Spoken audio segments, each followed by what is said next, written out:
बिस्मिल्लाहिर्रहमानिर्रहीम। अस्सलाम वालेकुम व्यूअर्स। यूट्यूब टीवी पर आप सबको खुश आमदीद। जिन, चुड़ैल, हैवानात और खौफनाक चीज़ें जिनके बारे में हम अक्सर सुनते हैं लेकिन हमने कभी इन्हें देखा नहीं होता या फिर कुछ लोग इन्हें देख भी नहीं पाते। ऐसी मखलूक़ात हमारे आम जिंदगियों में हमारे साथ साथ रहती हैं और हमारी तरह ही ज़िंदगी गुजारती हैं। आज हम आपको ऐसा पुरअसरार किस्सा सुनाने जा रहे हैं जो बिल्कुल सच्चा है। तो चलते हैं किस्से की तरफ। किस्से की तरफ जाने से पहले आप हमारे चैनल को सब्सक्राइब ज़रूर कीजिएगा। तो किस्सा कुछ यूँ है। आज से 20 साल पहले कराची के एक इलाके में एक पुराना घर था जिसमें एक जामुन का दरख्त लगा हुआ था। उस घर में एक बाबा जी और उनकी 3 बेटियां और बीवी रहा करते थे। जामुन का वो दरख्त चूँकि फलदार था तो सब घर वाले उसका फल भी खाया करते थे। इस पुराने घर के आसपास काफ़ी और घर भी थे। बाबा जी एक रोज़ घर पर अकेले थे तो अचानक उन्होंने देखा कि कमरे की लाइट जल बुझ रही है और किसी के चलने की आवाज़ें आ रही हैं। वो आवाज़ें काफ़ी गूंज भी रही थीं। बाबा जी ने इन आवाज़ों को नज़रअंदाज किया और अपने कामों में मसरूफ़ हो गए जैसे कुछ हुआ ही नहीं। रात काफ़ी हो गई थी। ठीक रात 3 बजे पायल बजने की आवाज़ आई। बाबा जी उठे और आवाज़ को सुनने की कोशिश करने लगे। अचानक पायल की आवाज़ तेज़ होने लगी जो कि काफ़ी खौफज़दा कर रही थी। बाबा जी काफ़ी बहादुर इंसान थे, फिर भी वो घबरा गए थे कि ये सब क्या हो रहा है।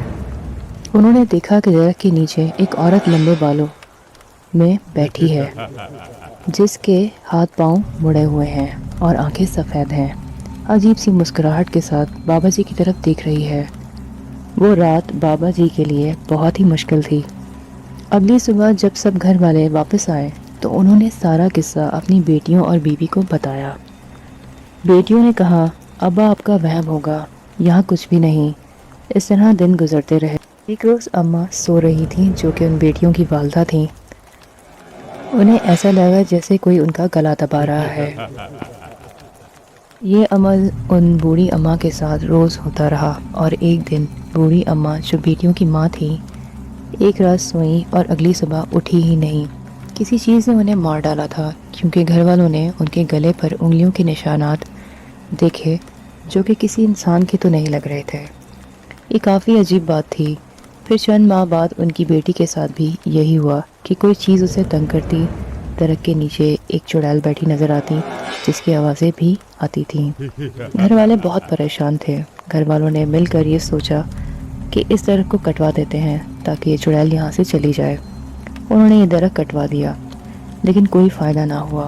वो चुड़ैल वहीं की वहीं रही और सबको तंग करने लगी।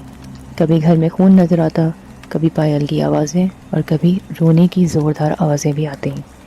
आखिरकार तंग आकर उन लोगों ने ये घर छोड़ दिया और वो लोग उस घर को बेचकर वहाँ से चले गए। कहा जाता है कि आज भी उस घर की जगह एक बिल्डिंग बना दी गई है लेकिन उसके असरात आज भी वहाँ हैं और वो चुड़ैल आज भी उन लोगों को तंग करती है। तो व्यूवर्स, ये था एक खौफनाक और सच्चा वाक़या जो हमने आपसे शेयर किया। अगर आपको हमारी कहानियाँ और किस्से पसंद आएँ तो हमारे चैनल को लाइक कीजिए, सब्सक्राइब कीजिए। Thank you so much.